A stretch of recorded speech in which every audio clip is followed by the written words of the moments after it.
Hello students, welcome back to সোমস classroom. আমি তোমাদের বর্ণালী ma'am. আজকে শুরু করতে চলেছি ক্লাস 12 এর আরো একটা চ্যাপ্টার, সেটা হচ্ছে জননগত স্বাস্থ্য বা রিপ্রোডাক্টিভ হেলথ। এই চ্যাপ্টারটা আমরা কিভাবে কভার করব?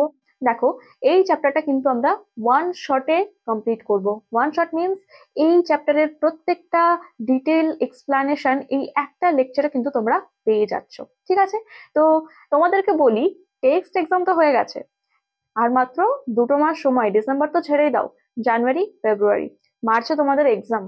তো এখনো এমন অনেক স্টুডেন্টস আছো যাদের এখনো কিন্তু পড়ায় মন বসছে না, বা সারা বছর ঠিকঠাক পড়োনি, এখন ব্যাকলগস ক্লিয়ার করতে পারছো না, কিভাবে রিভিশন স্টার্ট করব, কি করব, কিচ্ছু বুঝে উঠতে পারছো না। তো তাদেরকে বলি, দেখো, আমাদের এই সিরিজটা কিন্তু মেইনলি তাদের জন্যই এসছে যারা কুইক রিভিশন করতে চায়। এটা এমন একটা পিরিয়ড, টেস্টের পরে কিন্তু আমাদের রিভিশনটা মাস্ট। টেস্ট পেপার তো করতে হবে, কিন্তু টেস্ট পেপার কমপ্লিট করার আগে কিন্তু আমাদের ফুল বুক রিভিশনের একটা খুব দরকার। সেই রিভিশনটা করার জন্যই কিন্তু আমাদের এই সিরিজটা এসছে, যেটা হচ্ছে ব্ল্যাক ওয়ার সিরিজ। এই সিরিজের প্রত্যেকটা ভিডিও তোমরা এক একটা ভিডিও থেকে কিন্তু এক একটা ফুল চ্যাপ্টার রিভিশন কমপ্লিট করে নিতে পারো। এখানে কিন্তু খুব লেন্দি ভিডিও তোমাদের প্রোভাইড করা হচ্ছে না। তোমাদের টাইম যাতে ওয়েস্ট না হয় সেই কথা মাথায় রেখে কিন্তু আমরা ভীষণ শর্টে ইম্পর্টেন্ট টপিকস গুলোকে কিন্তু ডিটেল আলোচনা করছি। তো এই ভিডিওগুলো থেকে কিন্তু তোমরা অনেকটাই লাভবান হবে যদি ঠিকঠাক পুরো ভিডিওটা কভার করো। তো আশা করি সেখান থেকে কিন্তু তোমাদের এই চ্যাপ্টার রিলেটেড কোনো কিছু ইম্পর্টেন্ট মিস যাবে না। তো সেক্ষেত্রে আমরা যেমন তোমাদের সময়ের কথা মাথায় রাখছি, তো তোমাদেরকেও কিন্তু এই কথাটা মাথায় রাখতে হবে। So don't waste your time and let's start and focus on your preparation. তো একদমই সময় নষ্ট করা যাবে না এখানে। তোমাদের প্রত্যেকটা মুহূর্ত কিন্তু ভীষণ গুরুত্বপূর্ণ। একটা মুহূর্তও কিন্তু আর ওই রিলস দেখে, গেম খেলে আর ঘুমিয়ে সময় নষ্ট করা যাবে না। এই 2 মাস, এই সময় যদি তুমি রিলস দেখো, ঘুমাও, তাহলে কিন্তু 2 মাস পরে যখন এক্সাম খারাপ হবে, তখন কিন্তু এই ঘুমটাই তোমার উড়ে যাবে। তখন কিন্তু ফোন ঘাঁটতেও ইচ্ছে করবে না। সুতরাং এই 2 মাস কিন্তু প্রিপারেশনে একটু জোর দাও, দেন এইচএস এর পরে অনেকটা সময় পাবে এসব করার জন্য। তো আজকে আর বেশি কথা বলবো না, তোমাদের সময় নষ্ট করব না। তো চলো স্টার্ট করা যাক এই চ্যাপ্টারটা। তো এই চ্যাপ্টারে আমরা মেইনলি কি পড়তে চলেছি? রিপ্রোডাক্টিভ হেলথ, জননগত স্বাস্থ্য। কেন পড়বো? আমাদের পড়ার দরকার কেন? দেখো, এই চ্যাপ্টারটা কিন্তু শুধু তোমরা সায়েন্সের স্টুডেন্ট বলে তোমাদেরই যে পড়ার দরকার তা নয়। এই জ্ঞানটা, ঠিক আছে, এই রিপ্রোডাক্টিভ হেলথ সম্পর্কে যে জ্ঞান, এটা কিন্তু প্রত্যেকটা মানুষের থাকা উচিত। ঠিক আছে? তো রিপ্রোডাক্টিভ হেলথ বলতে আমরা কি বোঝাই? দেখো, এই চ্যাপ্টারে কিন্তু আমরা ফুল হেলথ নিয়ে পড়বো না। তোমাদের আরো একটা আলাদা চ্যাপ্টার আছে, তোমরা জানো, রোগ ও স্বাস্থ্য, হিউম্যান হেলথ অ্যান্ড ডিজিজ। তো সেখানে তো আমরা হেলথ অ্যান্ড ডিজিজ নিয়ে পড়েছি, কিন্তু এই চ্যাপ্টারে আমরা মেইনলি ফোকাস করবো কিসে? রিপ্রোডাক্টিভ হেলথ, অর্থাৎ জননগত স্বাস্থ্যে হেলথ ফোকাস করব। জননগত স্বাস্থ্য বলতে কি বোঝায়? দেখো, আমাদের যে রিপ্রোডাক্টিভ অর্গান গুলো রয়েছে বা জনন অঙ্গগুলো রয়েছে, সেই জনন অঙ্গগুলোর ঠিকঠাক কার্যকারিতা বজায় থাকছে কিনা, ঠিকঠাক শুক্রাণু উৎপাদন করতে পারছে কিনা, ঠিকঠাক ডিম্বাণু ফর্মেশন করতে পারছে কিনা, ইভেন নিষেক প্রক্রিয়া ঠিকঠাক করতে পারছে কিনা, এই সমস্ত কিছু, হরমোনস লেভেল ঠিকঠাক আছে কিনা, এই সমস্ত কিছু যদি সঠিকভাবে বজায় থাকে, মানে আমাদের জনন অঙ্গের কার্যকারিতা যদি বজায় থাকে, তাহলেই আমরা তাকে বলছি জননগত স্বাস্থ্য বা রিপ্রোডাক্টিভ হেলথ। তো আমাদের ওয়ার্ল্ড হেলথ অর্গানাইজেশন বা হু এর একটা ডেফিনেশন কিন্তু দিয়েছে। দেখো কি বলছে, বলছে নারী ও পুরুষের যৌবনকালে, ইয়াঙ্গার স্টেজে কি হয়, স্বাস্থ্যকর জননাঙ্গ এবং স্বাভাবিক কার্যকারিতা বজায় রাখা, তার স্বাভাবিক কার্যকারিতা বজায় রাখা এবং জননাঙ্গের রোগ প্রতিরোধ করা ইত্যাদিকে আমরা কিন্তু জননগত স্বাস্থ্য বলছি। অর্থাৎ জননগত যে অর্গানগুলো, সেগুলো কিন্তু কার্যকরী হয় কখন? পিউবার্টি দশার পরে, অর্থাৎ বয়ঃসন্ধিকালের পর থেকে আমাদের জননাঙ্গ কিন্তু কার্যকারিতা স্টার্ট করে। তো সেক্ষেত্রে তার কার্যকারিতা যাতে ঠিকঠাক ভাবে বজায় থাকে, সেখানে কোনো ডিজিজ বা রোগ না হয়, সেই সমস্ত বজায় রাখাকে আমরা বলছি কি? জননগত স্বাস্থ্য। তো এই জননগত স্বাস্থ্যের প্রয়োজনীয়তা কি? জননগত স্বাস্থ্য ঠিক থাকার দরকার কেন? দেখো, এক তো আমাদের ব্যক্তিগত যে ফুল বডি বা টোটাল হেলথ ঠিক রাখার জন্য কিন্তু জননগত স্বাস্থ্যের প্রয়োজন আছে। মানে অর্থাৎ সুস্থ স্বাভাবিক জীবন যাপনের জন্য জননগত স্বাস্থ্য আমাদের দরকার। এছাড়াও দৈহিক ও মানসিক স্বাস্থ্য বজায় রাখে। ঠিক আছে?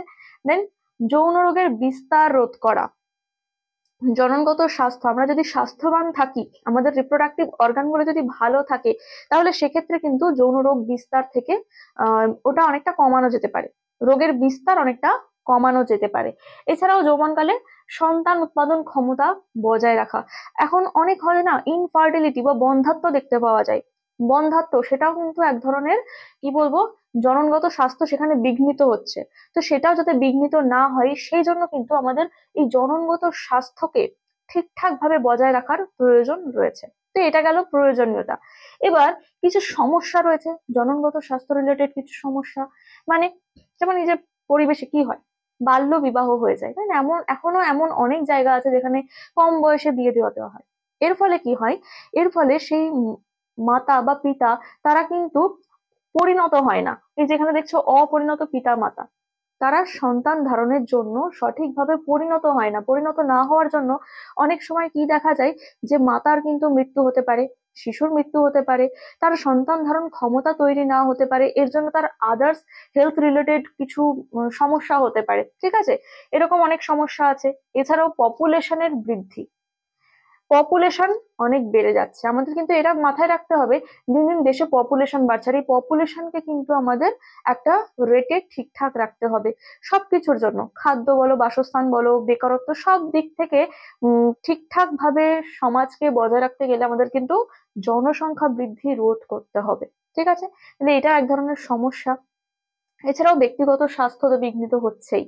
তো এইগুলোকে, এই যে সমস্যা, এই সমস্যাগুলোকে বজায় রাখার কৌশল, মানে স্বাস্থ্য বজায় রাখতে গেলে আমাদের কি কি করতে হবে, জননগত স্বাস্থ্য বা আমাদের রিপ্রোডাক্টিভ অর্গান ঠিকঠাক রাখার জন্য আমাদের ভারত সরকার কিন্তু এই পদক্ষেপ অনেকদিন আগেই নিয়েছে।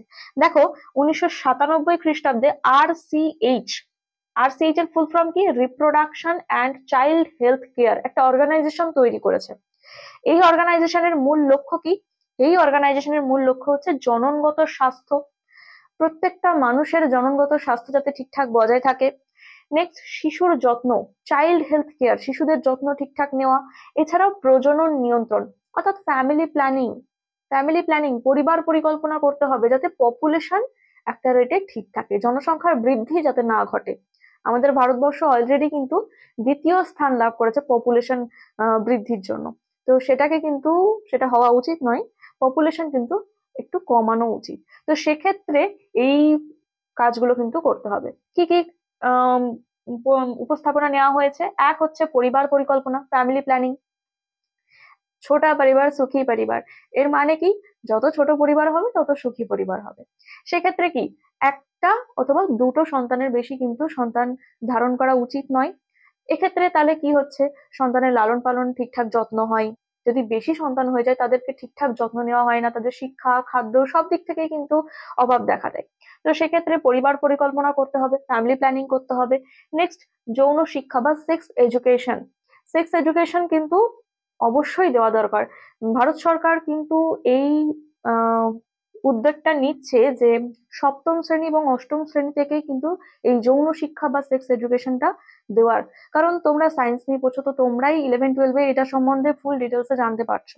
বাট আদার্স যারা নন সায়েন্স রয়েছে, তারাও তো মানুষ, তাদেরও তো রিপ্রোডাক্টিভ হেলথ ঠিকঠাক বজায় রাখতে হবে। সুতরাং তাদেরও কিন্তু এটা জানা দরকার। সুতরাং যৌন শিক্ষা দেওয়ার ব্যাপারেও পরিকল্পনা করা হচ্ছে। বিবাহের বয়স ন্যূনতম কত করা হয়েছে, মেয়েদের ক্ষেত্রে 18 এবং ছেলেদের ক্ষেত্রে 21। এই বয়সের ক্ষেত্রে কি হয়, জননগত স্বাস্থ্য ঠিকঠাক বজায় থাকে, তারা সন্তান ধারণের জন্য সক্ষম হয়ে থাকে। এছাড়াও লিঙ্গ নির্ধারণ, দেখো এখানে চাইল্ড হেলথ কেয়ারের কথাও যেহেতু বলা হয়েছে, তো এমন আছে যে ভ্রূণের লিঙ্গ নির্ধারণ করা হয়। অ্যামনিওসেন্টোসিস বলে একটা পদ্ধতি আছে, যার মাধ্যমে ভ্রূণের লিঙ্গ নির্ধারণ করা হয়। এর ফলে অনেকে কন্যা ভ্রূণ কিন্তু নষ্ট করে দেয়। সুতরাং চাইল্ড হেলথ কেয়ারের পক্ষ থেকে এটা জানানো হয়েছে, এই ভ্রূণের লিঙ্গ নির্ধারণ কিন্তু একটা সামাজিক অপরাধ। জন্মের আগে কখনোই ভ্রূণের লিঙ্গ নির্ধারণ করা যাবে না। তো এই সমস্ত পরিকল্পনাগুলো কিন্তু ভারত সরকার দ্বারা নেওয়া হয়েছে, কি জন্য, জননগত স্বাস্থ্য বা রিপ্রোডাক্টিভ হেলথ ঠিকঠাক বজায় রাখার জন্য। তো আশা করি বুঝতে পেরেছো, এটা গেল এই চ্যাপ্টারের বেসিক জায়গা। কেন আমরা রিপ্রোডাক্টিভ হেলথ সম্পর্কে পড়বো, কি কি দরকার। তো এবার এই রিপ্রোডাক্টিভ হেলথ সম্পর্কে ডিটেলসে আমরা এক্সপ্লেন করব। তো ফার্স্টেই চলে আসবো বেশ কিছু ডিজিজ নিয়ে, অর্থাৎ সেক্সুয়ালি ট্রান্সমিটেড ডিজিজ বা এসটিডি ঘটিত কিছু রোগ নিয়ে। এবার আমরা পড়ব যৌন রোগ বিস্তার প্রতিরোধ, অর্থাৎ prevention of sexually transmitted disease. ফার্স্টে আমাদের জানতে হবে যৌন রোগ কাকে বলে, বা এসটিডি সেক্সুয়ালি ট্রান্সমিটেড ডিজিজ কাকে বলা হয়। কি বলা হচ্ছে, যে সমস্ত রোগ যৌন সংসর্গের মাধ্যমে বিস্তার লাভ করে তাদেরকেই কি বলা হচ্ছে, যৌন রোগ বিস্তার বা সেক্সুয়ালি ট্রান্সমিটেড ডিজিজ বলা হচ্ছে। দেখো এখানে কিন্তু এসটিডি এর ফুল ফর্ম কিন্তু অনেকবার তোমাদের পরীক্ষায় এসছে, এটা একটা শর্ট কোশ্চেন হিসেবে কিন্তু চলে আসতেই পারে। এসটিডির ফুল ফর্ম কি, সেক্সুয়ালি ট্রান্সমিটেড ডিজিজ। তো তার মানে আমরা বুঝতেই পারছি যৌন জননের মাধ্যমে কিন্তু এই ধরনের রোগ বিস্তার লাভ করে। তো এখানে আমরা বেশ কয়েকটা রোগের সম্পর্কে পড়বো। ফার্স্টে জেনে নিই এই যে এসটিডি, এই রোগগুলোর কারণ কি, রোগের কারণ কি। কারণ দেখো যে কোনো প্যাথোজেন হতে পারে, সেটা ভাইরাস হতে পারে, ব্যাকটেরিয়া হতে পারে, প্রোটোজোয়া বা ক্ল্যামাইডিয়া, যে কোনো প্যাথোজেন হতে পারে। মানে এই প্যাথোজেন গুলো কিভাবে ট্রান্সমিটেড হয়, কিভাবে বিস্তার লাভ করে, ডিউরিং সেক্স। তো যৌন জননের মাধ্যমে কিন্তু এগুলো বিস্তার লাভ করে থাকে। তো এরকম ভাইরাস ঘটিত বেশ কিছু রোগ আছে, যেমন এইডস আছে, হেপাটাইটিস বি আছে, ব্যাকটেরিয়া ঘটিত কিছু রোগ আছে, গনোরিয়া, সিফিলিস, প্রোটোজোয়া ঘটিত রোগ হচ্ছে ট্রাইকোমোনিয়াসিস, অ্যান্ড ক্লামাইডিয়া ঘটিত রোগ হচ্ছে ক্লামাইডিয়াসিস। তো এই বেশ কিছু ডিজিজ সম্পর্কে তো আমরা পড়বো। তার আগে জেনে নিই এই যে ডিজিজ, এই যে প্যাথোজেন গুলো কিভাবে বিস্তার লাভ করে, রোগের বিস্তার। তোমাদের কিন্তু এই প্রশ্নটা আসতেই পারে, বেশ ইম্পর্টেন্ট আছে, যে এসটিডি কি, অর্থাৎ কাকে বলা হয়, এসটিডি বিস্তার লাভ মানে রোগের বিস্তার কিভাবে সম্পন্ন হয়, এগুলো কিন্তু বেশ ইম্পর্টেন্ট আছে। তো রোগের বিস্তার কিভাবে হয়, এক তো আমরা জানতেই পারছি যে যৌন মিলনের মাধ্যমে এই রোগের বিস্তার হতে পারে। আর কি হতে পারে, অপরিশোধিত ইনজেকশন সিরিঞ্জ, হাসপাতালে যদি যে সিরিঞ্জ দিয়ে ইনজেকশন দেওয়া হচ্ছে, সেই ইনজেকশন সিরিঞ্জ দেখবে একজনকে কিন্তু একটা সিরিঞ্জ দিয়ে ইনজেকশন দেওয়া হয়, তাই না, দিয়ে নিডলটা ভেঙে ফেলে দেওয়া হয়। তো এরকম যদি অপরিশোধিত ইনজেকশন সিরিঞ্জ দিয়ে একজনকে দিয়ে অপরজনকে যদি সেই সিরিঞ্জ দিয়ে ইনজেকশন করা হয়, তাহলে মানে আগের যে ব্যক্তি তার যদি কোনো রকম ডিজিজ থেকে থাকে, কোনো রকম যৌন রোগ থেকে থাকে, তাহলে কিন্তু সেটা বিস্তার লাভ করবে সিরিঞ্জের মাধ্যমে। এছাড়াও কিভাবে হতে পারে, যে অপারেশনের সময় যে সার্জিক্যাল যন্ত্রপাতি গুলো রয়েছে, সেগুলো যদি ঠিকঠাক পরিশোধন না করে ব্যবহার করা হয়, তাহলেও কিন্তু এই ধরনের রোগ বিস্তার লাভ করতে পারে। এছাড়াও রক্ত গ্রহণের মাধ্যমে এই রোগ বিস্তার লাভ করতে পারে। রক্ত গ্রহণ মানে অনেকেই রক্ত দান করে থাকে, কোনো রোগীকে রক্ত দিয়ে থাকে। তো যার থেকে রক্ত নেওয়া হচ্ছে সেই ব্যক্তির রক্ত আগে পরীক্ষা করে নেওয়া উচিত, যে তার কোনো রকম কোনো ডিজিজ আছে কিনা, তারপরেই কিন্তু রোগীকে সেই তার রক্ত প্রদান করা উচিত। তো এরকম যদি পরীক্ষা নিরীক্ষা না করেই অন্য কারোর রক্ত গ্রহণ করা হয়, তাহলে কিন্তু সেক্ষেত্রে এই ধরনের রোগ বিস্তার লাভ করতে পারে। ঠিক আছে, তো এই রোগগুলোর প্রতিরোধ আমরা কি করে করতে পারি, কিভাবে আমরা এই যৌন রোগ বিস্তার আটকাতে পারি, যৌন সম্পর্কের সীমাবদ্ধতা রেখে, ঠিক আছে, একটা লিমিটেড, অর্থাৎ স্বামী স্ত্রীর মধ্যে যৌন মিলন ঠিকঠাক রেখে সঠিক চিকিৎসা গ্রহণ করা, এই ধরনের রোগ হলে সঠিক চিকিৎসা অবলম্বন করতে হবে। দেন যৌন মিলনকালে বেশ কিছু বাধাদায়ক পদ্ধতি অবলম্বন করা, এইভাবে এই রোগের বিস্তার কমানো যেতে পারে। ঠিক আছে, এবার আমরা জেনে নেব বেশ কিছু রোগ সম্পর্কে। তো ফার্স্ট ডিজিজ দেখে নাও, গনোরিয়া। এটা একটা ব্যাকটেরিয়া ঘটিত রোগ। প্যাথোজেনের নাম কি, নিসেরিয়া গনোরি। খুব ইম্পর্টেন্ট, বহুবার পরীক্ষায় এসেছে, গনোরিয়া রোগের প্যাথোজেনের নাম কি, এটা কিন্তু বেশ ইম্পর্টেন্ট আছে, নিসেরিয়া গনোরি। আর যখনই তোমরা কোনো সাইন্টিফিক নেম লিখবে, সেটা প্যাথোজেন হোক, যারই সাইন্টিফিক নেম লিখবে, আন্ডারলাইন করতে ভুলবে না। ম্যাক্সিমাম স্টুডেন্টরা তোমরা কিন্তু এটাই ভুল করো, কোনো সাইন্টিফিক নেম লিখলে আন্ডারলাইন করো না। তো এই ক্ষেত্রে কিন্তু আন্ডারলাইন করতে হবে, এটা আমি বলে দিলাম। তাহলে এই গনোরিয়া রোগের প্যাথোজেনের নাম কি, নিসেরিয়া গনোরি। এর ইনকিউবেশন পিরিয়ড কত, 2 থেকে 5 দিন। ইনকিউবেশন পিরিয়ড কাকে বলা হয়, এটা এমন একটা সময়কাল, মানে ধরো যে সময়ে প্যাথোজেন আক্রমণ করলো, মানে কোনো অর্গানিজমে প্রবেশ করলো, তার কতদিন পরে ওই দেহে রোগ সংক্রমণ দেখা যাচ্ছে, মানে সিমটমস দেখা যাচ্ছে। ধরো আজকে আমার বডিতে এই ব্যাকটেরিয়া প্রবেশ করলো, তার কতদিন পরে এই রোগের লক্ষণগুলো প্রকাশ পাবে, সেই টাইমিংটুকুকে আমরা বলে থাকি ইনকিউবেশন পিরিয়ড। তার মানে এই নিসেরিয়া গনোরি প্রবেশ করার 2 থেকে 5 দিনের মধ্যে কিন্তু রোগ লক্ষণ প্রকাশ পেয়ে যায়। ঠিক আছে, তাহলে লক্ষণ কি কি আছে, এখানে অনেকগুলো লক্ষণই তোমরা দেখতে পাচ্ছ। পুরুষদের লিঙ্গ থেকে পুঁজ নিঃসরণ হতে পারে, মহিলাদের ভ্যাজাইনা থেকে অতিরিক্ত ক্ষরণ হতে পারে, জননেন্দ্রিয়ের চারপাশে ব্যথা অনুভব, মাথা ব্যথা, উম আরো কত কিছু রয়েছে, জ্বর রয়েছে। তো এরকম বেশ কিছু লক্ষণ তোমাদের পড়ে রাখতে হবে, 4 থেকে 5টা করে লক্ষণ পড়ে রাখবে। দেখো এখান থেকে মেইনলি তোমাদের 5 নাম্বারের কোশ্চেন তো তোমাদের আসবে না, হাইয়েস্ট 3 মার্কসের কোশ্চেন আসতে পারে, ইভেন ছোট আসতে পারে, শর্ট কোশ্চেন। তো সেক্ষেত্রে এরকম একটা রোগের নাম তুলে দিতেই পারে যে গনোরিয়া রোগের প্যাথোজেনের নাম কি, এর ইনকিউবেশন পিরিয়ড কত, এর রোগ লক্ষণগুলি লেখো। 1 1 1 করে 3 মার্কসের কোশ্চেনে কিন্তু এগুলো চলে আসতেই পারে। তো সেক্ষেত্রে তোমাদের 4 থেকে 5টা রোগ লক্ষণ কিন্তু পড়ে রাখতে হবে। তো এর প্রতিকারও তোমরা পড়ে রাখতে পারো, অনেক সময় প্রতিকারটাও দিয়ে দেয়। প্রতিকারে কি আছে, এই রোগের প্রতিকার করতে গেলে বেশ কিছু অ্যান্টিবায়োটিক্স আছে, পেনিসিলিন, অ্যাম্পিসিলিন, এই ধরনের ওষুধগুলো কিন্তু বেশ কার্যকরী। নেক্সট আর একটা ব্যাকটেরিয়া ঘটিত রোগ কি আছে, সিফিলিস। সিফিলিস রোগের প্যাথোজেনের নাম কি, ট্রিপোনিমা প্যালিডাম। এটাও কিন্তু বেশ ইম্পর্টেন্ট। দেখো তোমাদের বইতে অনেকগুলো রোগ আছে, আমি এখানে বেশ ইম্পর্টেন্ট কয়েকটা রোগই কিন্তু আলোচনা করব, ঠিক আছে? তো সিফিলিস এটাও কিন্তু বেশ ইম্পর্টেন্ট। এর প্যাথোজেন ট্রিপোনিমা প্যালিডাম, এর ইনকিউবেশন পিরিয়ড কত, 10 থেকে 90 দিন, ঠিক আছে? এর লক্ষণগুলি কি কি, মিউকোস পর্দা, জননাঙ্গের চারপাশে ক্ষত দেখা দেয়, ছোট ছোট ঘা বা ক্ষত দেখতে পাওয়া যায়, মুখের চারপাশে ঘা হতে পারে। এবং কি হয়, বেশি দিন যদি চিকিৎসা অবলম্বন না করা হয় তাহলে কিন্তু আস্তে আস্তে হৃৎপিণ্ড আক্রান্ত হতে শুরু করে, হার্ট ইনজিওর হয়, বন্ধ্যাত্ব হতে পারে, প্যারালাইজড বা পক্ষাঘাত হতে পারে, ঠিক আছে? এর প্রতিকারও তোমরা পড়ে রাখবে। এর প্রতিকার কি, এক্ষেত্রেও পেনিসিলিন, টেট্রাসাইক্লিন, বেশ কিছু অ্যান্টিবায়োটিক কিন্তু এই রোগের ক্ষেত্রে বেশ উপযোগী। Next one is AIDS. এটাও একটা খুব ইম্পর্টেন্ট আর গুরুত্বপূর্ণ রোগ। সেটা কি, এর ফুল ফর্ম কিন্তু আসে অনেক সময় পরীক্ষায়। এইডস এর ফুল ফর্ম কি, অ্যাকোয়ার্ড ইমিউনো ডেফিসিয়েন্সি সিনড্রোম, এটা হচ্ছে রোগের নাম। আর এর প্যাথোজেন হচ্ছে এইচআইভি। এইচআইভি এক প্রকার ভাইরাস, এর পুরো নাম কি, হিউম্যান ইমিউনো ডেফিসিয়েন্সি ভাইরাস। তোমরা কিন্তু অনেকে গুলিয়ে ফেলো, রোগের নামই এইচআইভি করে দাও। এইচআইভি কিন্তু প্যাথোজেনের নাম, যেটা এক প্রকার ভাইরাস। তো এইডস রোগটা কি, এইডস কি বলা হচ্ছে, অ্যাকোয়ার্ড ইমিউনো ডেফিসিয়েন্সি সিনড্রোম। মানে এটা এমন এক প্রকার রোগ যে ক্ষেত্রে আমাদের ইমিউন সিস্টেম ডেফিসিয়েন্স হয়ে যাচ্ছে, মানে কমে যাচ্ছে, ইমিউনিটি পাওয়ার কমে যাচ্ছে, সেই রোগটাকে বলা হচ্ছে এইডস। আর এর যে pathogen, human immuno deficiency virus, অর্থাৎ মানুষের যে ইমিউন সিস্টেম রয়েছে তাকে আঘাত করা, এটাই এই ভাইরাসের কাজ, ঠিক আছে? তাহলে এর ইনকিউবেশন পিরিয়ড কত, আমরা জানি ইনকিউবেশন পিরিয়ড কি।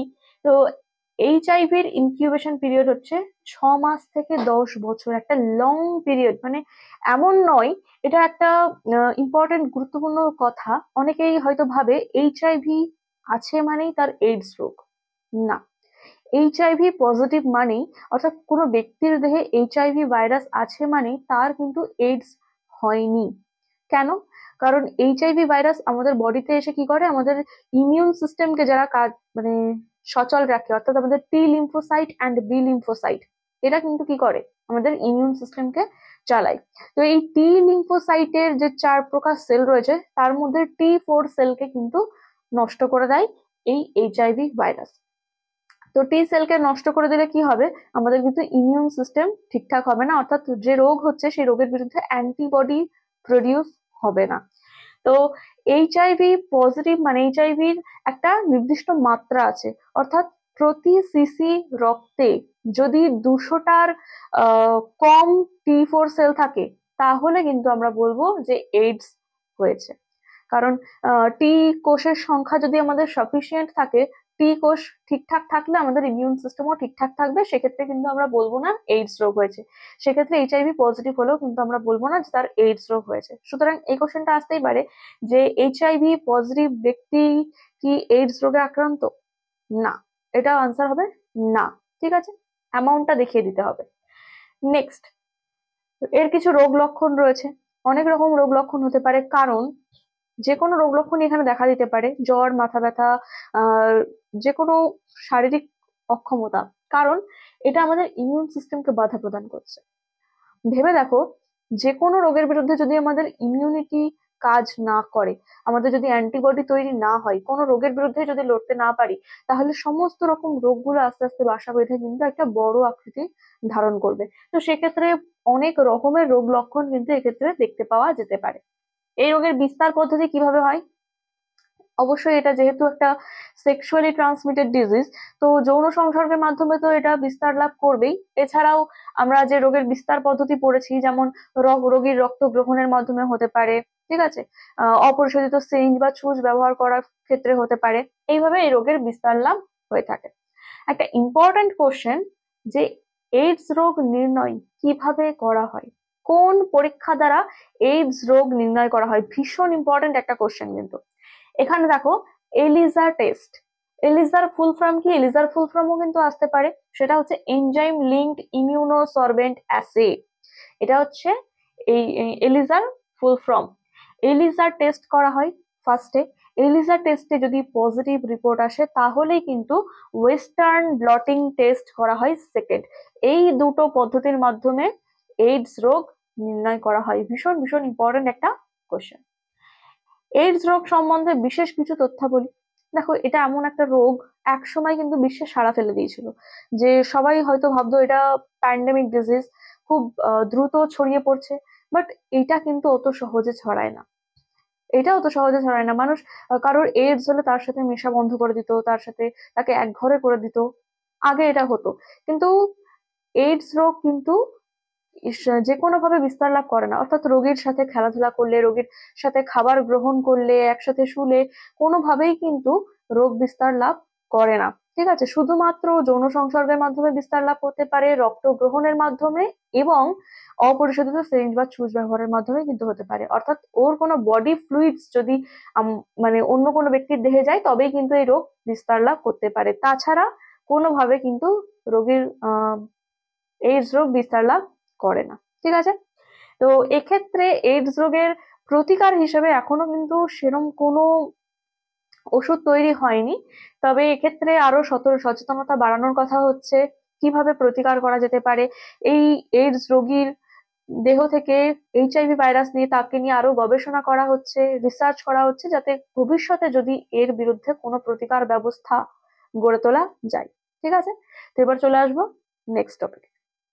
দেখো, তোমাদের কিন্তু ওই এইডস, গনোরিয়া, সিফিলিস ছাড়াও আরো বেশ কয়েকটি ডিজিজ সম্পর্কে তোমাদের বইতে আলোচনা করা আছে, যেখানে hepatitis B, genital herpes, trichomoniasis, chlamydiasis, বিভিন্ন ধরনের রোগ রয়েছে। এই রোগের প্যাথোজেন গুলো সম্পর্কে কিন্তু তোমরা পড়ে রাখবে। শর্ট কোশ্চেন বা এমসিকিউ বা 1 নম্বরের কোশ্চেনে কিন্তু এগুলো তোমরা পেয়ে যেতেই পারো। ঠিক আছে, তো এবার নেক্সট ইম্পর্টেন্ট একটা টপিকে প্রবেশ করছি, সেটা হচ্ছে জন্ম নিয়ন্ত্রণ বা birth control.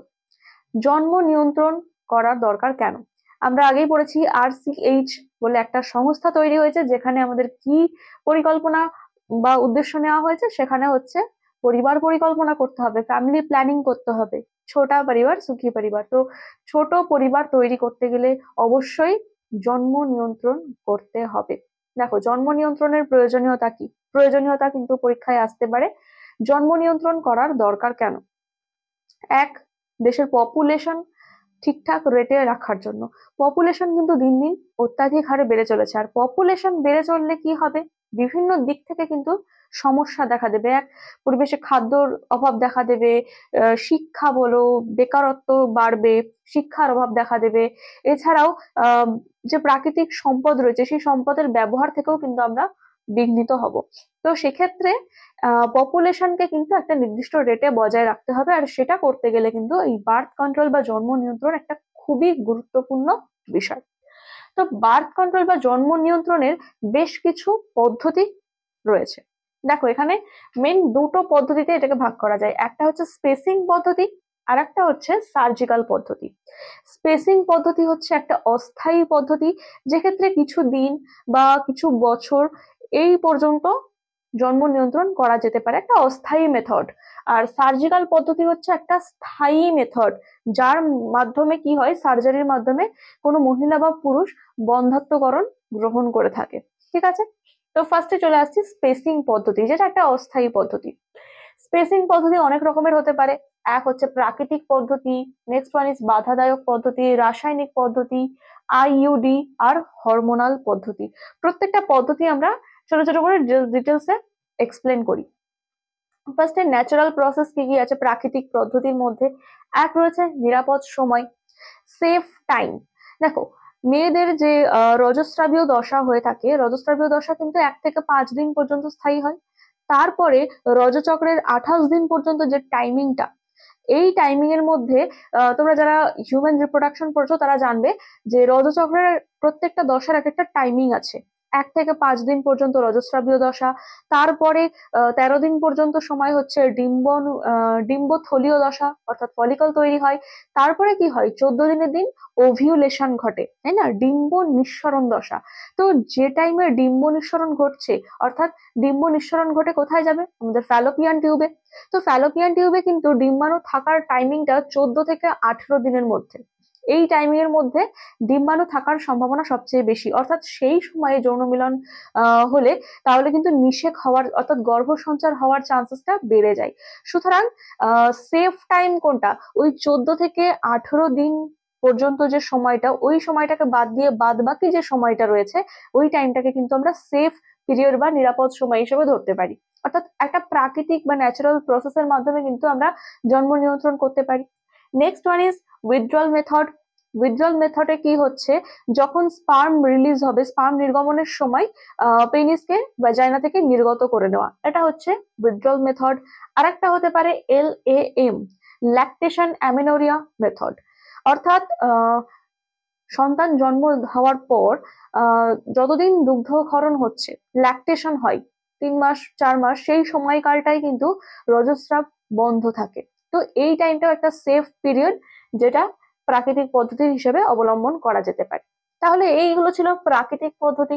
Next one is বাধাদায়ক পদ্ধতি। বাধা প্রদান করা যেতে পারে।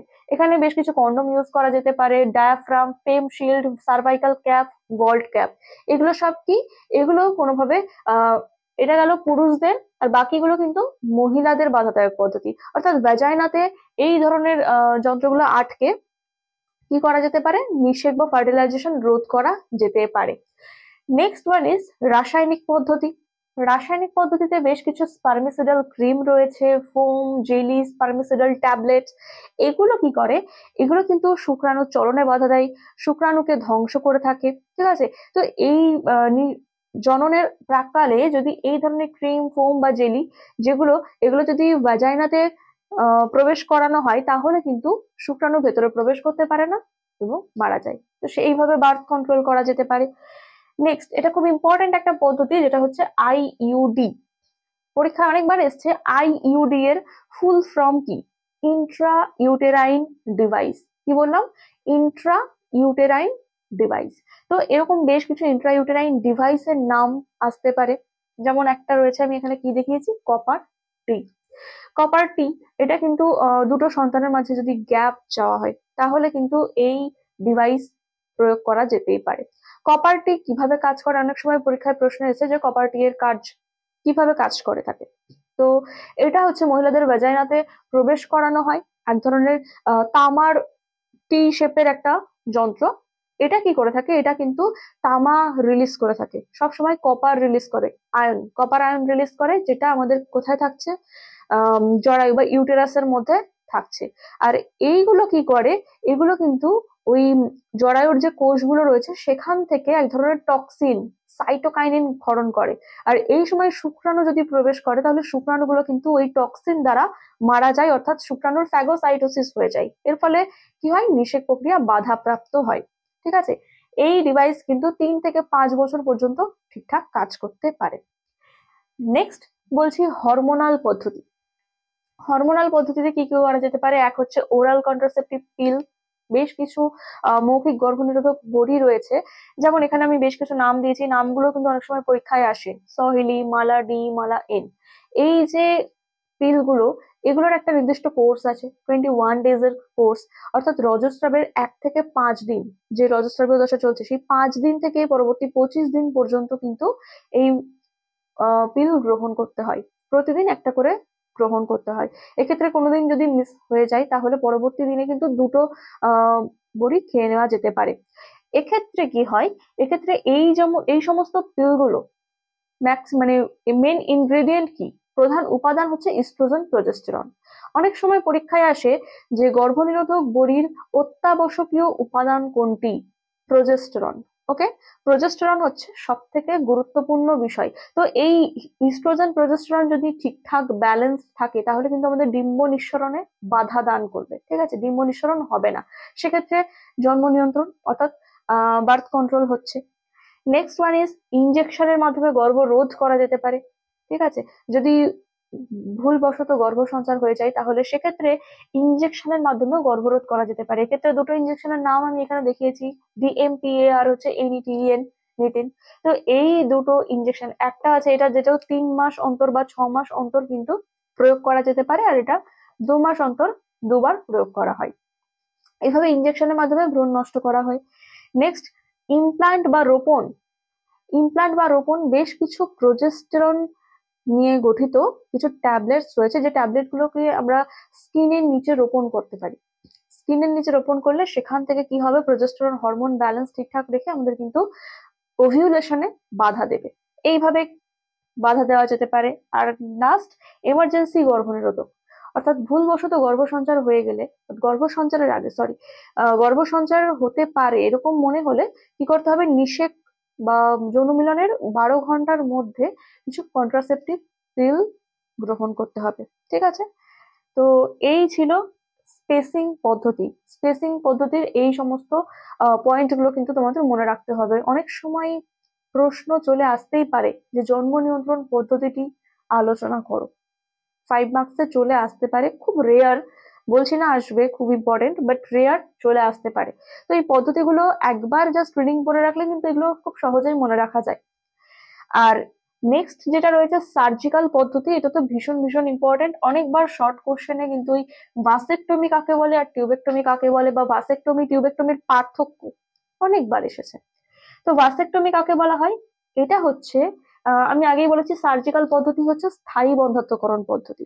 তাহলে স্থায়ী বন্ধ্যাত্বকরণ পদ্ধতিতে কি হচ্ছে, ভাসেকটমি, এটা পুরুষদের স্থায়ী বন্ধ্যাত্বকরণ পদ্ধতি। কি করা হয়, পুরুষদের যে শুক্রনালী বা ভাস ডিফারেন্স রয়েছে সেই শুক্রনালীকে কেটে দেওয়া হয়, 1 থেকে 4 সেন্টিমিটার দূরত্বে কেটে ওটাকে বেঁধে দেওয়া হয়। এর ফলে কি হবে, শুক্রাণু নির্গমন বন্ধ হয়ে যাবে। এক্ষেত্রে এটা হচ্ছে একদম পার্মানেন্ট একটা মেথড। আর নেক্সট কি বলছে, টিউবেক্টমি, এটা মহিলাদের স্থায়ী বন্ধ্যাত্বকরণ পদ্ধতি। কি করা হয়, এক্ষেত্রে ফ্যালোপিয়ান যে টিউব রয়েছে, ফ্যালোপিয়ান টিউব দুটোকে কেটে বেঁধে দেওয়া হয়। গ্যাপটা 4 সেন্টিমিটার থাকা প্রয়োজন, কারণ নইলে কিন্তু সেল ডিভিশন হয়ে পুনরায় সেটা জোড়া লেগে যেতে পারে, ঠিক আছে। তাহলে এই দুটোর পার্থক্য কিন্তু বেশ ইম্পর্টেন্ট। তাহলে এই ছিল বার্থ কন্ট্রোল বা জন্ম নিয়ন্ত্রণ পদ্ধতি। এবার চলে আসবো আমরা নেক্সট টপিকে। নেক্সট টপিক দেখো, গর্ভরোধ ও গর্ভপাত। এখানে দুটো ঘটনা আমাদের পড়তে হবে। তো এখানে এমটিপি, এমটিপির ফুল ফর্ম কি, এমটিপি কাকে বলে, খুব ইম্পর্টেন্ট একটা কোশ্চেন, সেটা হচ্ছে এমটিপির ফুল ফর্ম হচ্ছে মেডিকেল টার্মিনেশন অফ প্রেগনেন্সি, অর্থাৎ যে গর্ভ সঞ্চার হচ্ছে সেটাকে কিভাবে নষ্ট করা যায়, ভ্রূণকে কিভাবে নষ্ট করা যায় সেই পদ্ধতিকে বলা হচ্ছে এমটিপি। তো এখানে দুটো টার্ম আমি দেখিয়েছি, একটা হচ্ছে গর্ভরোধ যেটাকে বলা হচ্ছে কন্ট্রাসেপশন, আর একটা হচ্ছে গর্ভপাত যেটাকে বলা হচ্ছে অ্যাবর্শন। দুটোর মধ্যে কিন্তু ডিফারেন্স আছে। কি কি, গর্ভরোধ বা কন্ট্রাসেপশন, বাধা দিচ্ছি, গর্ভকে রোধ করছি আমরা, সেটা যে কোনো ভাবে হতে পারে। এতে লেখা আছে গর্ভ প্রতিরোধ করাই হলো গর্ভরোধ বা কন্ট্রাসেপশন। সেটা আমরা যে স্পেসিং পদ্ধতি পড়লাম একটু আগে, সেটা কন্ডম ইউজ হোক বা ডায়াফ্রাম, যে কোনো আইইউডি হোক, ওরাল পিল হোক, যার মাধ্যমেই হোক, আমরা যদি গর্ভরোধ করে থাকি তাহলে সেটাকেই আমরা বলছি কি গর্ভরোধ বা কন্ট্রাসেপশন। আর গর্ভপাত কাকে বলছি, ভুলবশত বা অবাঞ্ছিত অপরিকল্পিত ভাবে যদি গর্ভ সঞ্চার হয় অর্থাৎ প্রেগনেন্সি আসে, তাহলে সেই ভ্রূণকে নষ্ট করার যে পদ্ধতি সেটাকে আমরা বলছি গর্ভপাত বা অ্যাবর্শন, ঠিক আছে। এই দুটোর পার্থক্য বোঝা গেল। এবার এই যে এমটিপি রয়েছে, এই কোশ্চেনটা আমি বললাম ভীষণ ইম্পর্টেন্ট। এমটিপির ফুল ফর্ম কি, এমটিপির বেশ কিছু পদ্ধতি রয়েছে, পদ্ধতিগুলো কিন্তু সিঙ্গেল ভাবে, যেমন সিঙ্গেল ভাবে এই পদ্ধতিগুলো কিন্তু 2 নম্বরের কোশ্চেনে তোমরা পেয়ে যেতে পারো। এক রয়েছে কি, গর্ভপাত বড়ি, অর্থাৎ কিভাবে অ্যাবর্শন ঘটানো যেতে পারে, গর্ভপাত ঘটানো যেতে পারে, সেটাকেই বলা হচ্ছে medical termination of pregnancy. First রয়েছে গর্ভপাত বড়ি। বেশ কিছু পিলস রয়েছে, যেগুলো অবাঞ্ছিত গর্ভসঞ্চার হলে, অর্থাৎ ভ্রূণের বয়স যদি 10 সপ্তাহের মধ্যে হয়, তাহলে কিন্তু এরকম গর্ভপাত বড়ি খাইয়ে তা ভ্রূণকে নষ্ট করা যেতে পারে। সেক্ষেত্রে কি হয়, জরায়ুর সংকোচন ঘটে এবং সংকোচনের মাধ্যমে ভ্রূণ নির্গত হয়ে যায়। এটা একটা পদ্ধতি গেল। নেক্সট, প্রোস্টাগ্ল্যান্ডিন বা স্যালাইন ইনজেকশন। ভ্রূণের বয়স যদি 12 সপ্তাহের মধ্যে হয়, তাহলে কি হবে, এরকম প্রোস্টাগ্ল্যান্ডিন বা স্যালাইন ইনজেকশন প্রয়োগ করলে জরায়ুর সংকোচনশীলতা বৃদ্ধি পায়। আর এই সংকোচনশীলতা বৃদ্ধি পেলে ভ্রূণটা মারা যায় এবং সহজেই নির্গত হয়ে যায়। থার্ড পদ্ধতি হচ্ছে ডিওসি পদ্ধতি। এটা বেশ ইম্পর্টেন্ট একটা পদ্ধতি, যেটা কোশ্চেন আসতে পারে। ডিওসি পদ্ধতি কাকে বলা হয়? এক্ষেত্রে ফার্স্টে জরায়ুর সংকোচন ঘটানো হয়। বিভিন্ন যে লোকাল অ্যানাস্থেটিক রয়েছে, বেশ কিছু মেডিসিন দিয়ে জরায়ুর সংকোচন ঘটানো হয়। নেক্সট, ডায়ালেটর বলে একটা যন্ত্র আছে। ডায়ালেটরের সাহায্যে যে সার্ভিক্সের প্রসারণ ঘটানো হয়। সার্ভিক্সের প্রসারণ ঘটিয়ে নেক্সট আরেকটা যন্ত্র, যেটাকে বলা হয় কিউরেটেজ যন্ত্রের ভেতরে প্রবেশ করিয়ে ভ্রূণটাকে চেঁচে বের করে নেওয়া হয়। এই পদ্ধতিটাকে বলা হয় ডিওসি পদ্ধতি। Last one is vacuum aspiration. Vacuum aspiration কি? এক্ষেত্রেও কিন্তু জরায়ুর সার্ভিক্সের প্রসারণ ঘটিয়ে সেখানে ভ্যাকিউম অ্যাসপিরেশনের মাধ্যমে ভ্রূণ, যে অ্যামনিওটিক তরল থাকে জরায়ুর মধ্যে, সেই অ্যামনিওটিক তরল সহ ভ্রূণকে নির্গত করা হয়। তাহলে এই 4টে পদ্ধতির মাধ্যমে কিন্তু এমটিপি বা গর্ভপাত ঘটানো যেতে পারে। এমটিপির প্রকারভেদ।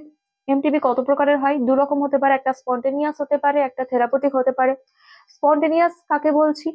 যখন স্বাভাবিকভাবে গর্ভপাত ঘটে, অর্থাৎ কোনো মহিলার গর্ভ সঞ্চার ঘটলো, সে প্রেগনেন্ট হলো, বাট কিছুদিন পরে তার একা একাই ভ্রূণ নষ্ট হয়ে গেল। সেটা বডিতে কোনো ইনফার্টিলিটির কারণে হতে পারে, তার গর্ভধারণ ক্ষমতা না থাকতে পারে, বিভিন্ন কারণেই হতে পারে।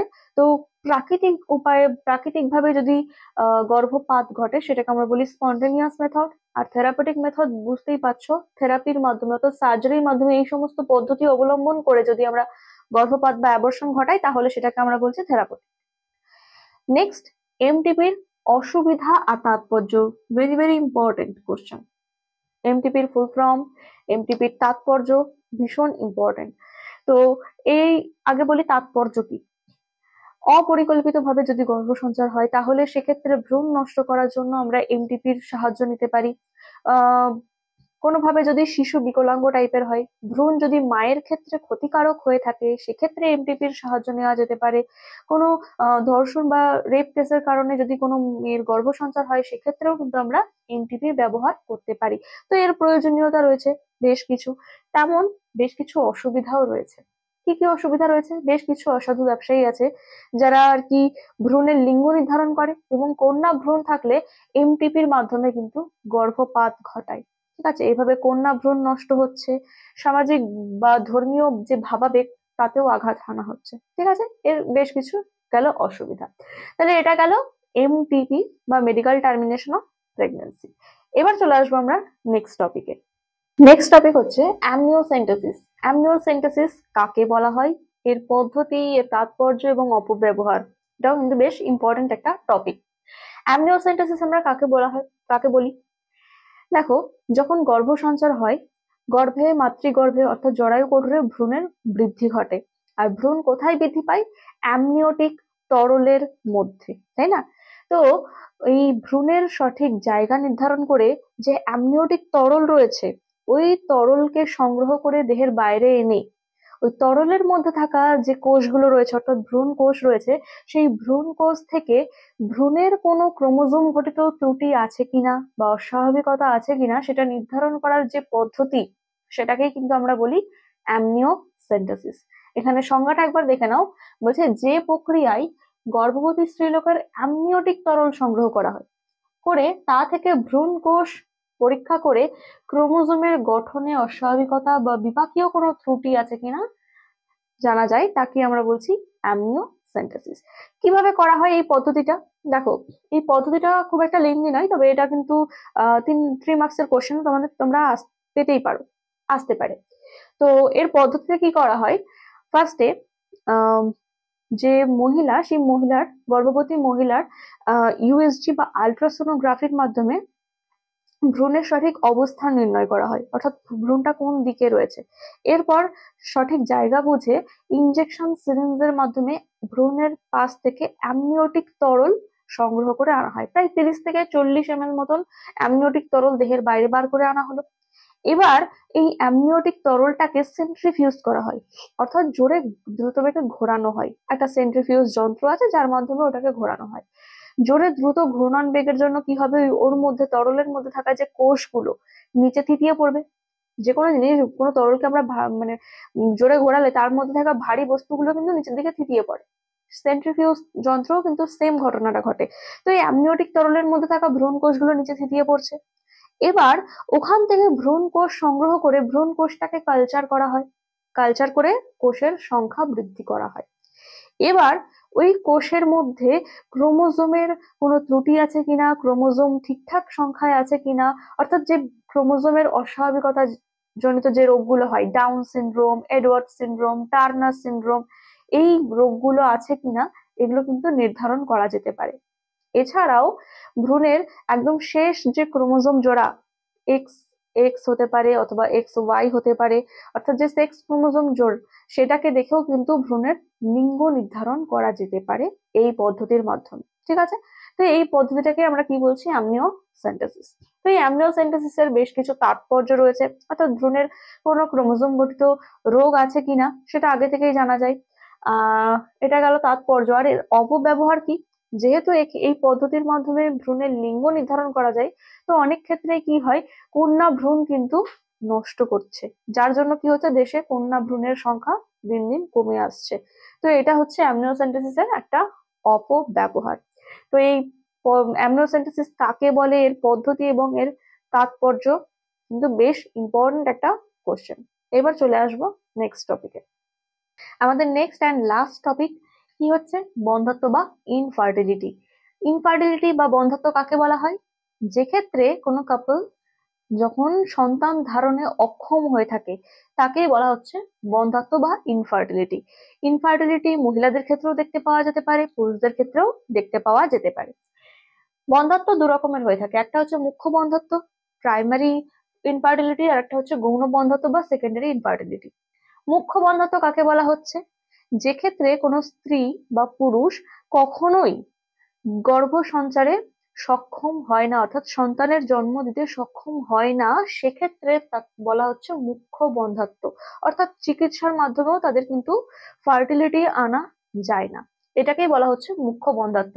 আর গৌণ বন্ধ্যত্ব কাকে বলা হচ্ছে, যে ক্ষেত্রে ছোটখাটো কিছু প্রবলেমস এর জন্য তারা কিন্তু ফার্টিলাইজেশনে অক্ষম হয়ে থাকে, সেই ধরনের বন্ধ্যত্বকে বলা হচ্ছে গৌণ বন্ধ্যত্ব। যেমন পুরুষদের ক্ষেত্রে বেশ কিছু গৌণ বন্ধ্যত্ব দেখতে পাওয়া যায়, যেমন ক্রিপ্টোক্রিটিজম হতে পারে, ঠিকঠাক শুক্রাণুর নির্গমন না হওয়া, হ্যাঁ, এরকম বেশ কিছু পদ্ধতি রয়েছে। আর মহিলাদের ক্ষেত্রেও ওভিউলেশন না হওয়া, কর্পাস লিউটিয়ামের গ্রোথ না হওয়া, ফলিকল বৃদ্ধি না পাওয়া, সার্ভিক্সের প্রসারণ ঠিকঠাক না হওয়া, এরকম বিভিন্ন রকম কারণে কিন্তু মহিলাদের কিছু গৌণ বন্ধ্যত্ব দেখতে পাওয়া যায়। তবে সঠিক চিকিৎসা অবলম্বন করলে এক্ষেত্রে কিন্তু গৌণ বন্ধ্যত্ব যাদের রয়েছে তারাও কিন্তু একসময় ফার্টাইল হতে পারে, অর্থাৎ ফার্টিলাইজেশনে সক্ষম হতে পারে। তো এটা গেল ইনফার্টিলিটি। তো ইনফার্টাইল কোনো কাপল, অর্থাৎ নিঃসন্তান দম্পতি কিভাবে সন্তান পেতে পারে তার বেশ কিছু পদ্ধতি কিন্তু অবলম্বন করা হয়েছে, যেখানে এখানে দেখানো হয়েছে সহযোগী কিছু জননগত পদ্ধতি, অর্থাৎ যারা প্রাকৃতিকভাবে ফার্টিলাইজেশনে অক্ষম, নিষেক প্রক্রিয়ায় অক্ষম, তাদের ক্ষেত্রে সন্তান ধারণ করানোর বেশ কিছু পদ্ধতি। ফার্স্টেই দেখাচ্ছে IVF ET। এর ফুল ফর্ম কি, প্রত্যেকটার ফুল ফর্ম ভীষণ ইম্পর্টেন্ট। ইন ভিট্রো ফার্টিলাইজেশন, ঠিক আছে, ইন ভিট্রো ফার্টিলাইজেশন মানে দেহের বাইরে নিষেক প্রক্রিয়া ঘটানো হবে, in vitro. In vivo fertilization মানে কি, দেহের ভেতরে যেটা প্রাকৃতিক ভাবে আমাদের যে ফার্টিলাইজেশন ঘটে সেটা হচ্ছে in vivo fertilization. In vitro মানে দেহের বাইরে যে ফার্টিলাইজেশন হচ্ছে সেটাকে আমরা বলছি ইন ভিট্রো ফার্টিলাইজেশন। এর সাথে কি এমব্রায়ো ট্রান্সফার, অর্থাৎ বাইরে ফার্টিলাইজেশন ঘটানোর পর যে জাইগোট তৈরি হলো, সেই জাইগোট থেকে যে এমব্রায়ো বা ভ্রূণ তৈরি হবে, সেই এমব্রায়োকে আবার কোথায় ট্রান্সফার করতে হবে, ফিমেল বডিতে ট্রান্সফার করতে হবে ভ্রূণের গ্রোথের জন্য। ঠিক আছে, তাহলে এই পদ্ধতিটাকে আমরা কি বলছি, IVF ET, in vitro fertilization embryo transfer. এই পদ্ধতিতে কি তৈরি করা হয়? এই পদ্ধতিতে কিন্তু টেস্ট টিউব বেবি ফরমেশন করা হয়ে থাকে। খুব ইম্পর্টেন্ট একটা টপিক, টেস্ট টিউব বেবি কাকে বলে? টেস্ট টিউব বেবি কাকে বলে? টেস্ট টিউবের মধ্যে কিন্তু বাচ্চা তৈরি করা হয় না। এক্ষেত্রে কি করা হয়? মহিলার দেহ থেকে ডিম্বাণু সংগ্রহ করা হয় এবং পুরুষের দেহ থেকে শুক্রাণু সংগ্রহ করা হয় এবং একটা নির্দিষ্ট টেম্পারেচারের ল্যাবের মধ্যে এই শুক্রাণু এবং ডিম্বাণুর মিলন ঘটানো হয়, অর্থাৎ ফার্টিলাইজেশন ঘটানো হয়। ফার্টিলাইজেশন হওয়ার পর যে জাইগোট তৈরি হচ্ছে, সেই জাইগোট থেকে যখন মরুলা ব্লাস্টুলা অর্থাৎ ব্লাস্টোমিয়ার তৈরি হবে, সেই ব্লাস্টোমিয়ারকে আবার মহিলার দেহে ট্রান্সপ্লান্ট করানো হয়, মানে ট্রান্সফার করানো হয় করে। এই যে পদ্ধতিটা হলো, এটাকে আমরা বলছি টেস্ট টিউব বেবি, কারণ যে ফার্টিলাইজেশন আমরা ঘটালাম সেটা টেস্ট টিউবের মধ্যে ঘটানো হচ্ছে। ঠিক আছে? তো টেস্ট টিউব বেবি তৈরির বেশ কিছু পদ্ধতি রয়েছে, একটা পদ্ধতি রয়েছে। কি করা হয় এক্ষেত্রে? ফার্স্ট কি করা হবে? ডিম্বাণু সংগ্রহ করতে হবে। ডিম্বাণু সংগ্রহ কিভাবে করা যেতে পারে? ডিম্বাণু সংগ্রহ, দেখো, মহিলার অর্থাৎ যার বেবি তৈরি করা হবে সেই মহিলার দেহ থেকে ডিম্বাণু আমাদের সংগ্রহ করতে হবে। তো সেই মহিলার রজস্রাবীয় দশা শেষ হওয়ার পরে, অর্থাৎ 5তম দিনের পরে তাকে FSH এর ইনজেকশন দেওয়া হয়। ফার্স্টে কি করা হবে? FSH মানে ফলিকল স্টিমুলেটিং হরমোন। এই ফলিকল স্টিমুলেটিং হরমোনের ইনজেকশন করলে কি হবে? এই হরমোনটা কিন্তু ফলিকল তৈরিতে অর্থাৎ ডিম্বথলি তৈরি করতে সাহায্য করে। তাহলে এক্ষেত্রে মহিলার বডিতে প্রচুর ডিম্বথলি তৈরি হবে, গ্রাফিয়ান ফলিকল তৈরি হবে, যার মধ্যে ডিম্বাণু তৈরি হবে। এরপর কি করা হয়? এরপর ঠিকঠাক চেক করা হয়, আলট্রাসোনোগ্রাফির মাধ্যমে কিন্তু চেক করা হয় কখন LH মানে হরমোন লেভেল গুলো চেক করা হয়। ইস্ট্রোজেনের মাত্রা কেমন, প্রজেস্টেরনের মাত্রা কেমন, ইভেন LH একটা সময় পর পরিণত ফলিকল তৈরি হয়ে যাওয়ার পর LH মানে লিউটিনাইজিং হরমোনের ক্ষরণ হয় 14তম দিনের দিন, যার ফলে কি হচ্ছে? ওভিউলেশন ঘটে, মানে ডিম্বাশয় থেকে, এই যে আমাদের ফ্যালোপিয়ান টিউবের সাথে কি রয়েছে? ডিম্বাশয়। এখানে কি তৈরি হলো? FSH এর মাধ্যমে প্রচুর পরিণত ফলিকল তৈরি হলো। এরকম বেশ কিছু ফলিকল তৈরি হচ্ছে, ভেতরটা ডিম্বাণু। তো LH এর প্রভাবে কি হবে? ডিম ফলিকল রেখে ডিম্বাণুর বেরিয়ে যাওয়ার কথা, কিন্তু ডিম্বাণুকে বের করলে চলবে না আমাদের। ঠিক আছে? আমরা কিন্তু এখান থেকে ডিম্বাণু সংগ্রহ করব। তার জন্য কি করা হয়? FSH দেওয়ার কিছুদিন পরে কি করা হবে? HCG human chorionic gonadotropin hormone, এই হরমোনের ইনজেকশন প্রয়োগ করা হয়। এটা কিন্তু LH এর কাজকে বাধা দেয়, কারণ এটাকে আমরা জানি প্রেগন্যান্সি হরমোন বলা হয়। শুধুমাত্র প্রেগন্যান্সি টাইমে কিন্তু HCG পাওয়া যায়। এই HCG এর ফলে কি হয়? ডিম্ব নিঃসরণ হয় না। তাহলে HCG প্রয়োগ করলে কি হবে? এখান থেকে কোনো ডিম্বাণু নিঃসরণ হবে না, ফলিকল বিদীর্ণ করে কোনো ডিম্বাণু নিঃসরণ ঘটবে না। এরপরে কি করা হয়? এখান থেকে ইনজেকশনের মাধ্যমে এই ফলিকলের মধ্যে থেকে তরল সহ ডিম্বাণু সংগ্রহ করে আনা হয়। তাহলে ডিম্বাণু সংগ্রহ করা হয়ে গেল। এরপর কি করতে হবে? আমাদের শুক্রাণু সংগ্রহ করতে হবে। শুক্রাণু সংগ্রহ, যে শুক্রাণু দাতা বা পিতার দেহ থেকে শুক্রাণু নির্গমন করা হয়। শুক্রাণু নির্গমন করার পর, শুক্রাণু তো একটা নির্গমন করা যায়, সিমেন্ট নির্গত করা হয়। সেই সিমেন্টকে আমরা কি করি? কালচার মিডিয়ামে গ্রো করাতে হবে, অর্থাৎ ফার্স্টে সেন্ট্রিফিউজ করতে হবে। সেন্ট্রিফিউজ করার পর ইনকিউবেটরে 37°C টেম্পারেচারে রাখতে হবে। 30 থেকে 60 মিনিট ধরে সংগ্রহ করে রাখতে হবে। তারপরে ওই শুক্রাণুকে কি করতে হবে? নিষেকের জন্য কাজে লাগাতে হবে। এরপর কি করতে হবে? ডিম্বাণু সংগ্রহ হয়ে গেল, শুক্রাণু সংগ্রহ হয়ে গেল। এরপর টেস্ট টিউবের মধ্যে একটা নির্দিষ্ট টেম্পারেচারের মধ্যে কি করতে হবে? একটা রুম টেম্পারেচারের মধ্যে ডিম্বাণু এবং শুক্রাণুর ফার্টিলাইজেশন ঘটাতে হবে। ফার্টিলাইজেশন হলে কি হবে? শুক্রাণু প্লাস ডিম্বাণু ফার্টিলাইজেশন ঘটলে কি তৈরি হবে? জাইগোট তৈরি হবে, তাই তো? আচ্ছা, যখন এই কালচার মিডিয়ামে আমরা শুক্রাণু আর ডিম্বাণুর ফার্টিলাইজেশন ঘটাবো, তখন কিন্তু একটা নির্দিষ্ট অনুপাতে আমাদের দিতে হবে। আমাদের যে ডিম্বাণুটা আমরা প্রয়োগ করব, সেই ডিম্বাণুটাকে কিন্তু পরিপুষ্ট এবং ঠিকঠাক সুস্থ স্বাভাবিক যেটা কার্যকরী সেরকম ডিম্বাণু বাছাই করেই কিন্তু আমাদের দিতে হবে। আর তার সাথে 75,000 মতন শুক্রাণু কিন্তু আমাদের দিতে হবে, অর্থাৎ এর অনুপাতটা কি হবে? শুক্রাণু ডিম্বাণুর 75,000:1। ঠিক আছে, একটা ডিম্বাণু আর অতগুলো শুক্রাণু দিতে হবে। এরপর তাহলে ফার্টিলাইজেশন ঘটবে, ফার্টিলাইজেশন ঘটে তৈরি হলো জাইগোট। এই জাইগোটকে আমরা কালচার মিডিয়ামে রাখবো, একটা পুষ্টি মাধ্যমে রাখতে হবে 2 দিন। এরপর 5তম দিনের পর দিন কি হবে, আস্তে আস্তে 16 কোষ বিশিষ্ট মরুলা, তারপরে ব্লাস্টুলা, এইভাবে ব্লাস্টোমিয়ার ফরমেশন হবে। এবার এই ব্লাস্টোমিয়ার যে তৈরি হলো, সেই ব্লাস্টোমিয়ারকে আমরা কি করব, ব্লাস্টোমিয়ারটাকে আমরা এমব্রায়ো বলছি, এমব্রায়ো ট্রান্সফার করতে হবে কার দেহে, সেই মাতার দেহে। ঠিক আছে, মাতার জরায়ুতেও স্থাপন করতে পারি আমরা, ফ্যালোপিয়ান টিউবেও স্থাপন করতে পারি। সেটা নির্ভর করছে জাইগোট কতগুলো সেল ডিভিশন করেছে, ক্লিভেজের তার যে স্টেজটা সেই কোন কোন স্টেজে রয়েছে। দেখো এখানে IUT হতে পারে, ইন্ট্রা ইউটেরাইন ট্রান্সফার। IUT কাকে বলা হচ্ছে, ইন্ট্রা ইউটেরাইন ট্রান্সফার। অর্থাৎ আমরা ভ্রূণের ট্রান্সফার কোথায় করব, এমব্রায়োকে কোথায় ট্রান্সফার করব, ইউটেরাসে। ইউটেরাইন ট্রান্সফার বলা হচ্ছে, ইউটেরাসে ট্রান্সফার করব। ইউটেরাসে কখন ট্রান্সফার করব, যখন এই জাইগোটটা কোষ বিভাজন করে 8-এর বেশি ব্লাস্টোমিয়া তৈরি করে ফেলেছে। ঠিক আছে, অর্থাৎ যে জাইগোটটা বা ভ্রূণটা রয়েছে এর মধ্যে 8-এর বেশি কোষ রয়েছে, 8-এর বেশি, মোর দ্যান 8। 8-এর বেশি কোষ থাকলে আমরা কিন্তু কি করব, সেটাকে ইউটেরাসে ট্রান্সফার করব, সেটাকে বলা হচ্ছে ইন্ট্রা ইউটেরাইন ট্রান্সফার। আর একটা হতে পারে ZIFT। এই যে এখানে রয়েছে ZIFT, zygote Intra Fallopian transfer. অর্থাৎ 8-এর কম কোষ বিশিষ্ট জাইগোটকে যদি আমরা ট্রান্সফার করতে যাই মহিলার দেহে, তাহলে সেটাকে আমরা বলছি জাইগোট ইন্ট্রা ফ্যালোপিয়ান ট্রান্সফার। কোথায় ট্রান্সফার করব, ফ্যালোপিয়ান টিউবে ট্রান্সফার করব, এখানে ট্রান্সফার করব। তারপর সেটা ক্লিভেজ করতে করতে ইউটেরাসে কিন্তু চলে আসবে। ঠিক আছে, তাহলে এই দুটো পদ্ধতিতে এমব্রায়ো ট্রান্সফার হতে পারে।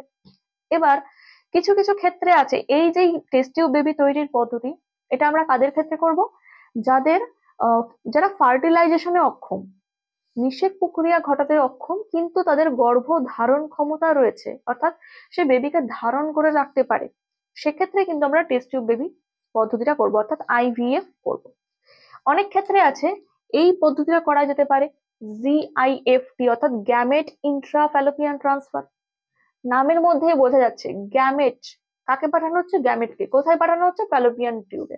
তাহলে গ্যামেট ইন্ট্রা ফ্যালোপিয়ান ট্রান্সফার মানে গ্যামেটকে মহিলার ফ্যালোপিয়ান টিউবে পাঠানো হচ্ছে। অর্থাৎ যে ক্ষেত্রে কোনো পুরুষের শুক্রাণু যদি চলনে অক্ষম হয়, তাহলে সেই রকম শুক্রাণুকে সংগ্রহ করে কিন্তু ল্যাপ্রোস্কোপের মাধ্যমে ওই মহিলার ফ্যালোপিয়ান টিউবে পাঠানো হয়, সেখান থেকে কিন্তু নিষেক প্রক্রিয়া সম্পন্ন হয়ে ভ্রূণ তৈরি হয়। এটা তার বডির ভেতরেই হচ্ছে, এটাকে আমরা বলছি গ্যামেট ইন্ট্রা ফ্যালোপিয়ান ট্রান্সফার।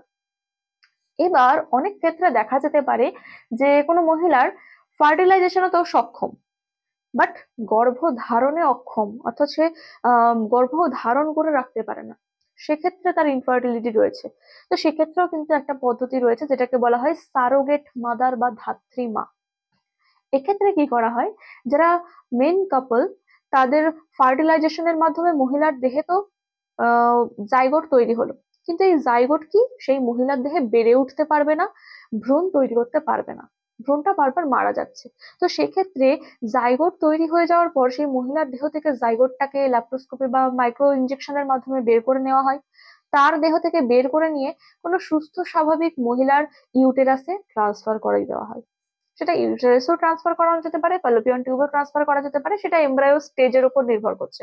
তো এভাবে অন্য মহিলার গর্ভে যখন অন্য পিতামাতার ভ্রূণ বড় হচ্ছে, তো সেই মাকে বলা হচ্ছে ধাত্রী মা বা সারোগেট মাদার। এইভাবেও কিন্তু গর্ভ ধারণ অর্থাৎ সন্তান লাভ করতে পারে কোনো নিঃসন্তান দম্পতি। তাহলে এক্ষেত্রে এইগুলো ছিল সব সহযোগী বেশ কিছু পদ্ধতি। এখানে আরো দুটো টার্ম রয়েছে, একটা হচ্ছে শুক্রাণু ব্যাংক, একটা হচ্ছে ডিম্বাণু ব্যাংক। বিভিন্ন ব্যাংক রয়েছে যেখানে বিভিন্ন ধরনের শুক্রাণুর কালেকশন রাখা হয়, ডিম্বাণু সংগ্রহ করে রাখা হয়, যেক্ষেত্রে কোনো এরকম কাপল যারা আর কি সন্তান ধারণে অক্ষম বা ইনফার্টিলিটি রয়েছে, তাদের ক্ষেত্রে কিন্তু তারা কিন্তু শুক্রাণু ব্যাংক বা ডিম্বাণু ব্যাংক থেকে ওভাম বা স্পার্ম সংগ্রহ করতে পারে। ঠিক আছে, তো এই ছিল এই চ্যাপ্টারের মূল বিষয়। এখানে খুব শর্টে ইজি ওয়েতে কিন্তু তোমাদের প্রত্যেকটা টপিক বোঝানো হয়েছে, খুব বেশি কিছু বলা হয়নি। সুতরাং আশা করব তোমাদের খুব কম টাইমের মধ্যে এই চ্যাপ্টারের রিভিশনটা কমপ্লিট হয়ে গেল। তো এরকম আরো ভিডিও পেতে অবশ্যই ফলো করবে সোমস ক্লাসরুমকে। আর এই ক্লাসটা ভালো লেগে থাকলে অবশ্যই লাইক করবে, শেয়ার করবে বন্ধুদের সাথে। তো চলো আজকের জন্য বাই।